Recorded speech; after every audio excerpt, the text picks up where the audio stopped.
now felt heavy with unspoken feelings, like a fragile thread stretched between them, ready to snap or tie them together forever.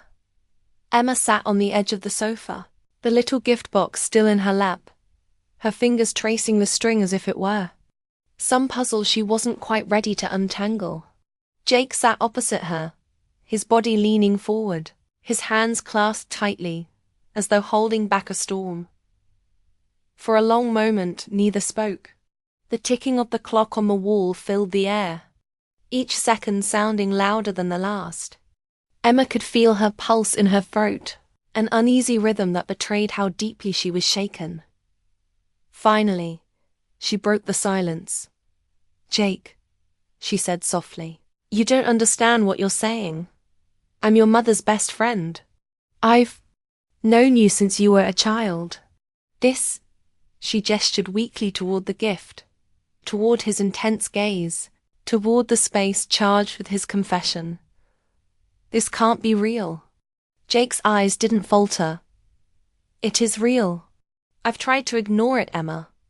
I've tried to convince myself it was just admiration, or gratitude, or something fleeting. But it's not. It's you. It's always been you." Her breath caught. Again. His words were steady, but his voice carried a rawness that made her chest ache. He wasn't playing with her. He wasn't joking. He had walked into her home, into her solitude, and placed his heart in her hands with nothing but honesty. Emma stood, pacing toward the window. The cool glow of the street lamp spilled through the curtains, painting her face in pale light. She pressed her hand against the glass as if the chill might steady her racing thoughts. "You don't know what you're asking of me," she whispered, not turning to face him. "People wouldn't understand. Your mother wouldn't understand. You're so young, Jake. You should be out there falling in love with someone your age, building your life, not—" She trailed off, the words stuck in her throat. "Not choosing me." Jake rose too, crossing the small distance between them. "Age doesn't matter when it feels like this," he said firmly. His voice trembled at the edges, but his conviction was unshaken. "Do you really care what people think? Or are you just afraid of what you feel?" His words pierced her defenses. Emma closed her eyes, fighting back the tears burning at the corners. She wanted to deny him, to push him away for his sake and hers. But deep inside, the truth she had, buried so carefully pressed against her ribs, begging to be freed. She turned then, meeting his eyes in the dim light. "And what if I am afraid?" she asked, her voice breaking. "What if I've spent so long keeping myself safe that I don't even know how to let someone in anymore?" Jake's jaw tightened, his eyes softening with something that looked like both pain and hope. "Then let me be the one who proves you can." The room seemed to hold its breath. Emma felt the weight of his words settle over her like a blanket, suffocating and comforting all at once. She had built her life around walls of grief after losing her husband, walls of routine after years of solitude, walls of propriety to keep her heart from wandering where it shouldn't. And now, here stood Jake, offering her something terrifying and beautiful, the chance to tear those walls down. But the cost, oh, the cost. "Your mother," Emma whispered, guilt flashing through her. "What would Lavra say? She trusts me." Jake stepped closer, his voice low but steady. "I'll tell her. When the time is right. I'm not asking you to hide forever. I'm asking you to trust me. The way I trust what I feel for you." Emma's chest rose and fell, her breath shallow. She looked at him, really looked at him, the boy she had once held in her arms when he scraped his knee, the teenager she had cheered for at his baseball games, the young man who now stood before her, with eyes full of longing and truth. Somewhere in the quiet passing of years, he had become someone she could no longer see as just her friend's son. He had become someone who stirred her heart back to life. She turned away again, this time not to escape but to gather herself. She untied the string on the little box, her fingers trembling. Inside, nestled in soft tissue, lay a simple silver locket. When she opened it, her breath caught it held a small photo of her. One Jake must have taken from a family gathering. And on the other side, a blank space, as if waiting for a new memory to be placed there. Emma's voice shook. "Why would you give this to me?" "Because," Jake said gently, "I want you to know that I see you. Not as my mom's friend, not as someone older, not as someone who should be alone forever. I see you as the woman who changed my life in ways I can't explain, and I want to be the person who changes yours." The tears Emma had been holding back finally fell. She closed the locket, clutching it to her chest, as if it might hold her together. "I don't know if I'm strong enough for this," she whispered. Jake reached out then, not forcing, just offering. His hand hovered near hers, a silent question. "Then let me be strong for both of us," he said. The air between them pulsed with possibility. Emma's heart raced, torn between fear and longing, between the weight of what she should do and the pull of what she wanted. For years, she had thought her heart was done with surprises, done with love, done with risk. Yet here it was, beating wildly, urging her toward the very thing she feared most. Finally, slowly, she placed her hand in his. His fingers closed around hers, warm and steady, and in that simple touch, something inside her broke open. She didn't know what tomorrow would bring, what Laura would say, what the world would think. But in that moment, with Jake's hand in hers and the locket pressed against her chest, Emma understood one thing with aching clarity. Life had just offered her a second chance. And maybe, just maybe, she was ready to take it.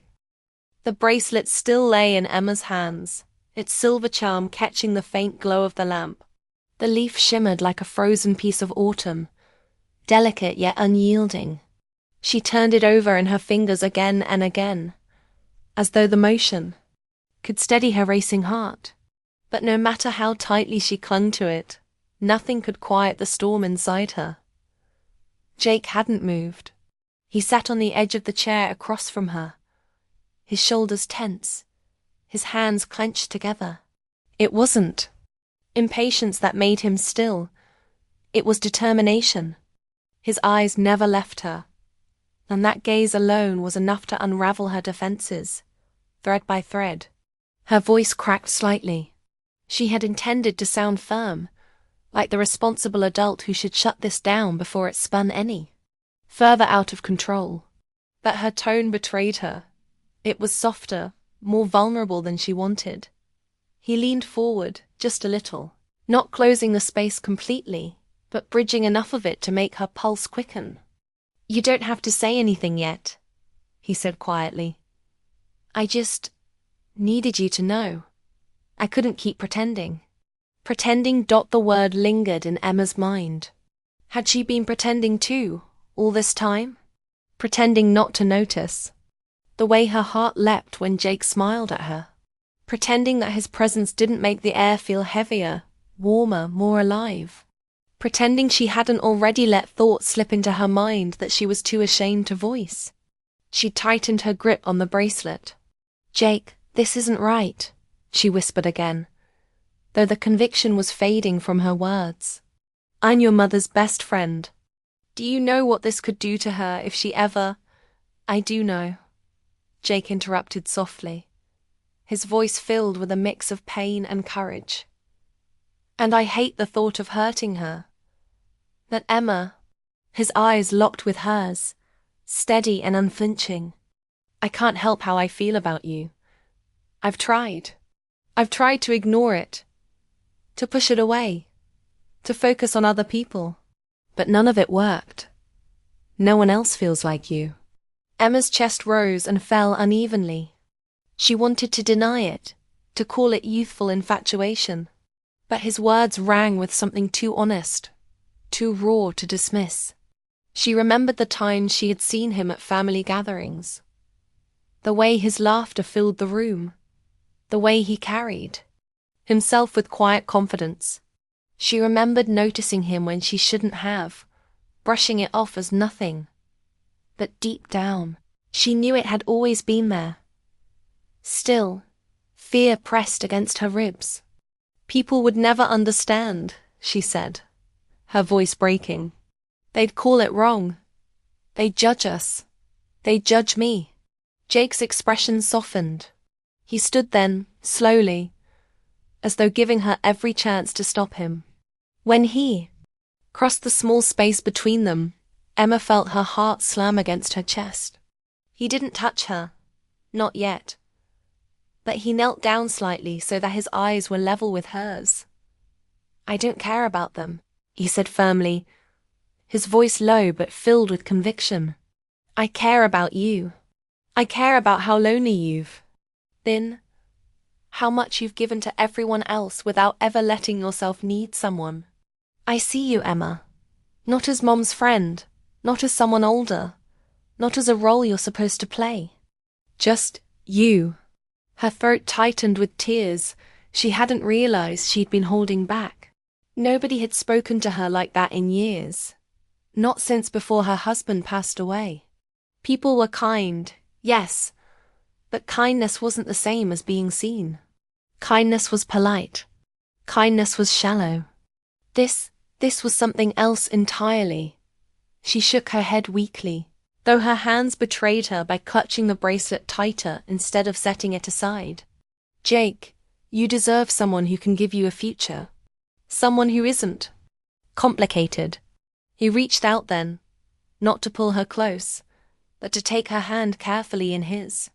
His touch was warm, gentle, respectful, yet it sent a shiver down her spine. He turned her wrist over, sliding the bracelet's chain around it, fastening the clasp with slow, deliberate care. When the charm settled against her skin, it felt like more than just silver. It felt like a promise.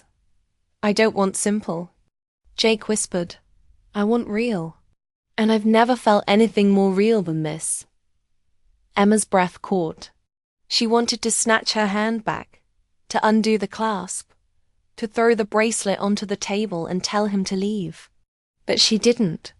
Her hand stayed in his, trembling but unwilling to let go. Her mind screamed warnings, but her heart whispered possibilities. What would it feel like to let this happen? To give in, just once, to what she longed for? To stop living only for others and live for herself, even if it was dangerous? The silence stretched between them, heavy with all the words she couldn't say. Finally, she pulled her hand back, pressing it against her chest as though to hold her heart in place.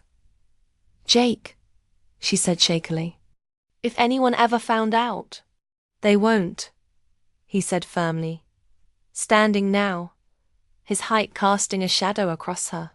His voice was steady, protective. "I'd never let anything hurt you. Not from anyone. Not even from Mom." Emma's stomach twisted at the mention of Lavra. The thought of betraying her best friend cut deeper than anything else. She could picture Laura's face, warm, trusting, always so open.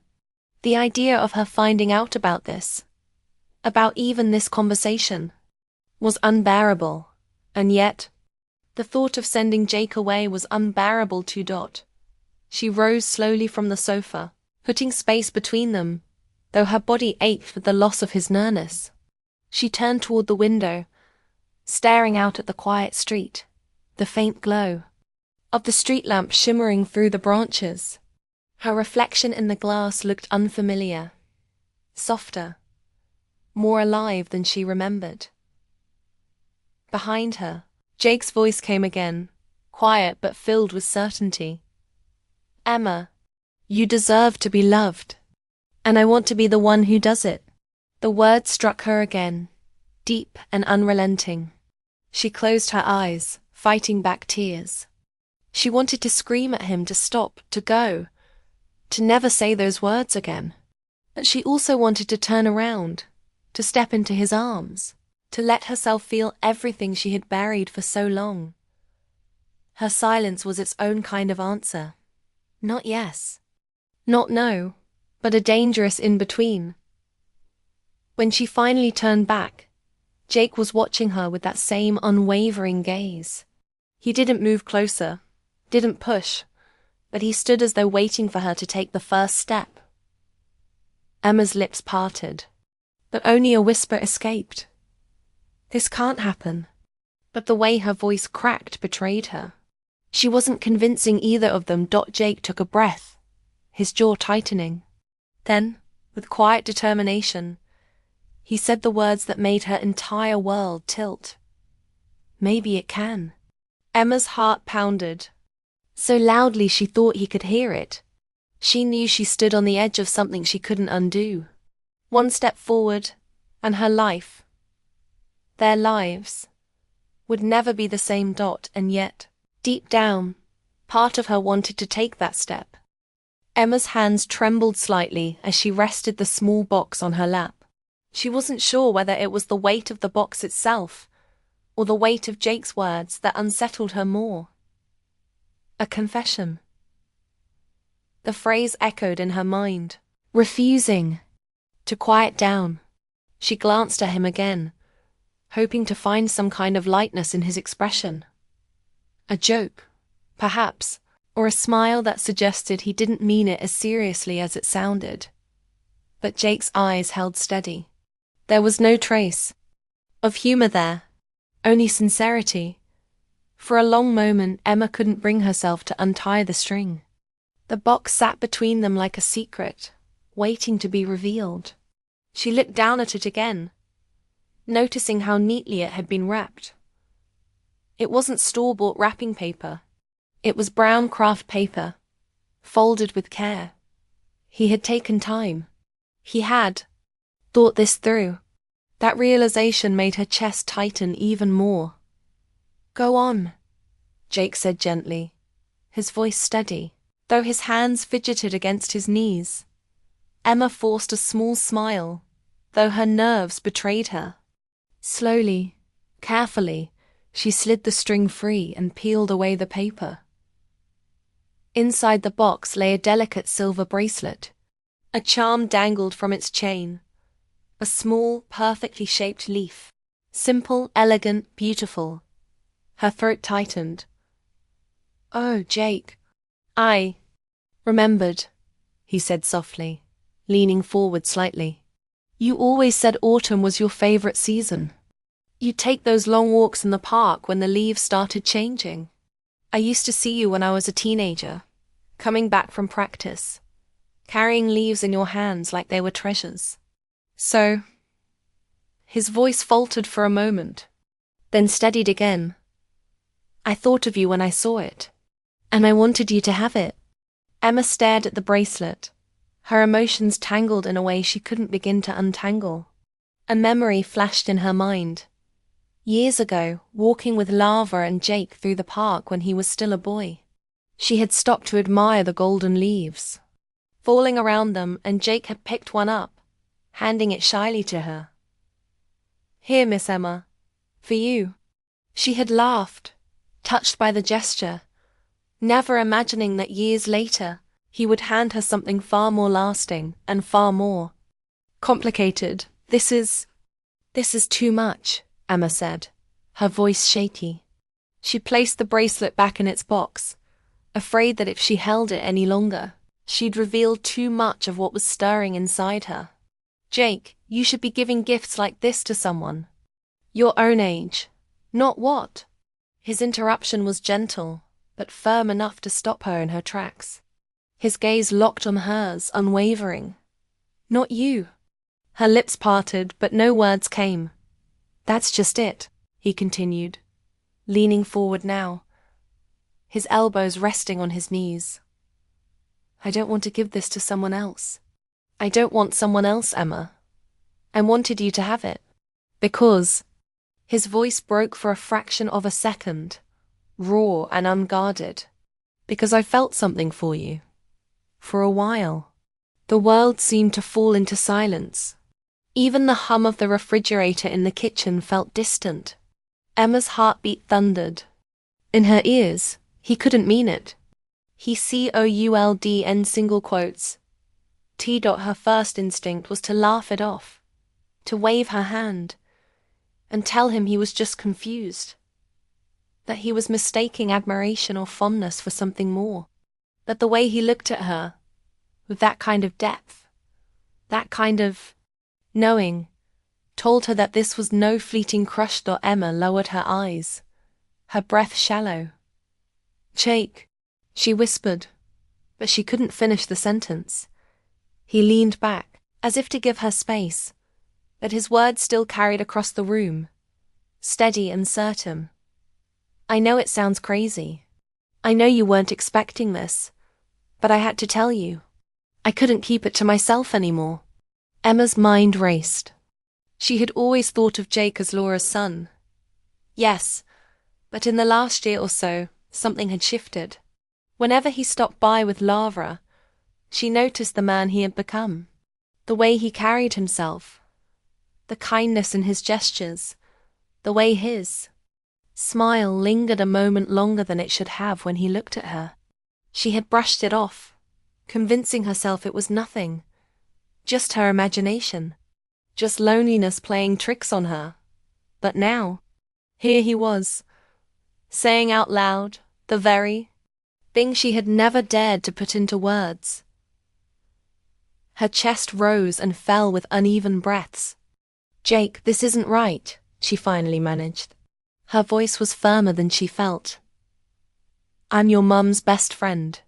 I've known you since you were a child. They would never understand this. Jake's jaw tightened, but his eyes softened. I don't care what people understand, he said.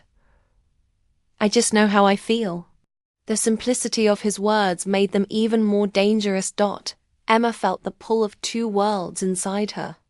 One was the world of reason, the voice that told her this was impossible, that it would hurt Lavra, that it would ruin everything. The other was the world of longing, the voice that reminded her of the nights she sat alone, wishing someone would look at her and truly see her, not as a friend, not as a widow, not as a woman past her youth, but as Emma, and Jake was looking at her like that now. She glanced down at the bracelet again, the small silver leaf shimmering in the lamplight. Such a simple thing, and yet it carried the weight of his confession, the weight of everything he wasn't saying outright. She swallowed hard. Jake, you don't understand what you're saying. This isn't... It is. He interrupted softly, his voice trembling but strong. It is what I'm saying. And it's how I feel. You can. Tell me no, Emma. You can tell me to leave. But I couldn't live with myself if I never told you the truth. Emma's breath caught. She could feel the sincerity pouring out of him, the honesty in every word. And that was what terrified her most. Her mind screamed that she needed to stop. This to put a wall up before things went any further. But her heart whispered something entirely different. She thought about the years of loneliness she had endured since her husband's passing, the endless evenings of silence, the way she had trained herself to bury her own desires for the sake of practicality. And here, suddenly was Jake. Young, yes, but looking at her with a devotion she hadn't felt in years. Emma pressed her hand to her chest, trying to steady herself. Jake, But she stopped. Her voice failed her. Because deep down, she wasn't sure what she wanted to say. Jake leaned in just slightly, his voice barely above a whisper. Emma, you deserve to be loved. And I want to be the one who... Does it? His words struck her like a chord she hadn't realized was still inside her, waiting to be played. She felt her defenses falter, her carefully built walls beginning to crumble. The room was too quiet now. too alive with things unsaid. Emma's breath came shallow and fast, her thoughts a storm of fear and longing. She wanted to tell him to stop, to leave, to pretend this never happened. But at the same time, part of her wanted to believe him, to let herself feel again, to take the gift he was offering. Not just the bracelet, but his heart. Her silence stretched, filling the room with its own tension. Jake didn't move, didn't press further. He simply sat there, waiting, giving her the space to choose. And in that waiting, Emma realized something she had been too afraid to admit for a very long time. The evening was quiet, one of those calm hours that seemed to hang between day and night, when the world softened into shades of amber and grey. Emma sat curled up on her sofa, a soft knitted blanket draped over her lap. The steam from her teacup swirled upward, carrying the faint scent of chamomile. Outside, the trees swayed gently, their last autumn leaves clinging desperately before surrendering to the crisp breeze. It was her favourite time of year. October, when the air felt sharper, but comforting, when life slowed just enough to make her reflect. Yet tonight, the quiet only magnified the silence in her home. She lived alone now, and though she had learned to find peace in her solitude, there were moments when the emptiness pressed down on her chest like a weight she could not shake off.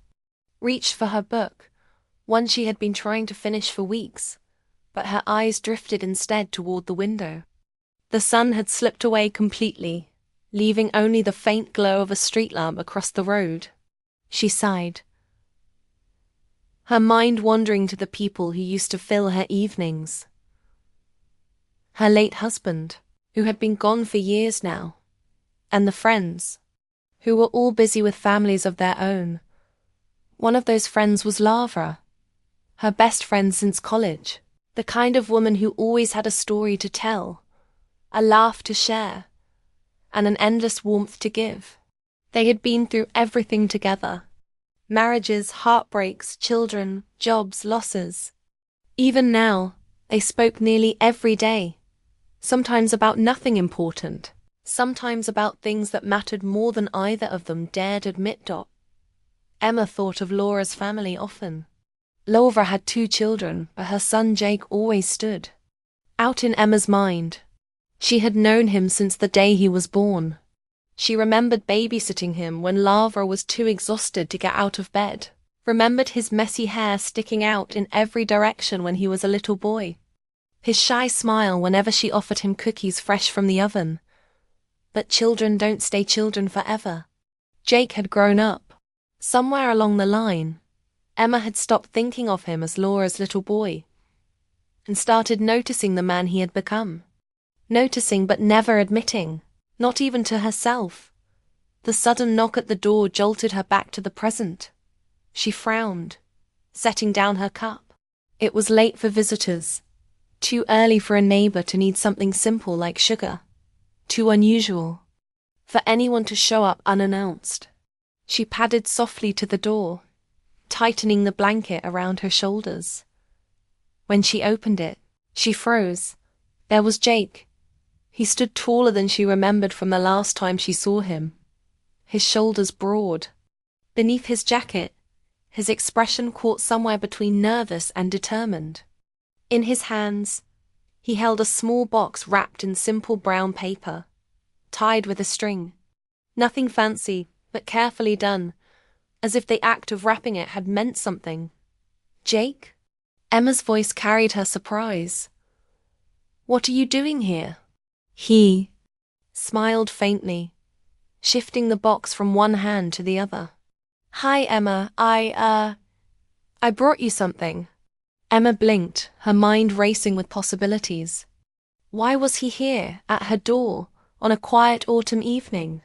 Why was he holding a gift? She hadn't seen him for weeks, maybe even months, though Lavra often mentioned how busy he was with work and figuring out his life. Come in, she said automatically. Stepping aside, Jake walked past her into the living room. his presence filling the space with a kind of energy Emma hadn't expected. She closed the door behind him, her heart still unsettled. He stood awkwardly for a moment, glancing around at the familiar room, before holding the box out toward her. "This is for you," he said. His voice was steadier now, though there was something heavy in his eyes. Emma took the box, her fingers brushing his. The warmth of his hand lingered far longer than it should have, and she quickly looked down at the gift to distract herself. "You didn't have to bring me anything," she said softly, still puzzled. "I wanted to," Jake replied. Moved back to the sofa, gesturing for him to sit. He hesitated, then settled into the chair across from her. The silence stretched between them, not uncomfortable, but charged, as if words hovered just beyond reach, waiting to be spoken. Emma turned the box over in her hands, the neat string tied in a careful bow. "What's this for? Did your mom ask you to bring me something?" Jake shook his head quickly. "No, this isn't from Mom. It's from me." The way he said it made Emma's heart skip. His voice wasn't casual, not the way a son would bring a neighbor or family friend a small token. It was weighted, deliberate.